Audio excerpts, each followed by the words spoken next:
पुढची एक महत्त्वाची अशी अपडेट समोर येते बीडमधून। गुन्हे दाखल असतानाही बीडमध्ये अनेकांकडे शस्त्र परवाना नसल्याची बाब उघडकीस आली। त्यानंतर पोलीस अधीक्षक कार्यालयाकडून 1281 शस्त्र परवान्यापैकी 310 शस्त्र परवाने हे रद्द करावेत असं पत्र जिल्हाधिकाऱ्यांना पाठवण्यात आलं होतं। यावर आतापर्यंत 183 जणांचे परवाने रद्द करण्यात आलेले असून यामध्ये काहींनी स्वतःहून शस्त्र परवान्याची गरज नसल्याचं पत्र देत शस्त्र परवाना सरेंडर केलाय।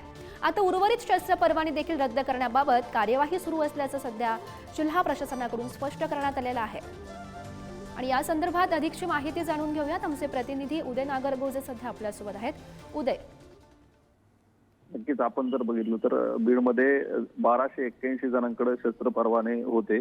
यातील बऱ्याच जणांवर गुन्हे दाखल असल्याचं पोलीस अधीक्षकांच्या तपासणीत आढळून आलं होतं। त्यानंतर 310 जणांचे परवाने रद्द करावेत असे पत्र जिल्हाधिकाऱ्यांना पोलीस अधीक्षकांनी पाठवले होते। त्यानुसार आता या सर्वांच्या गुन्ह्याची पडताळणी करून तसेच इतर माहिती घेऊन आतापर्यंत 183 जणांचे परवाने रद्द करण्यात आले आहेत। तर 8 जणांनी स्वतःहून आपला जो परवाना आहे तो परत केला आहे। मला शस्त्राची गरज नाही असं म्हटलंय त्यांनी पत्रामध्ये।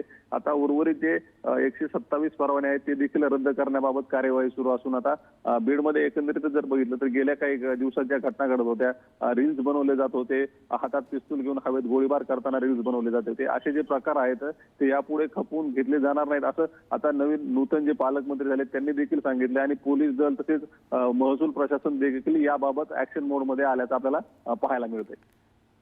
नक्कीच उदय, धन्यवाद दिलेल्या या सविस्तर माहितीसाठी।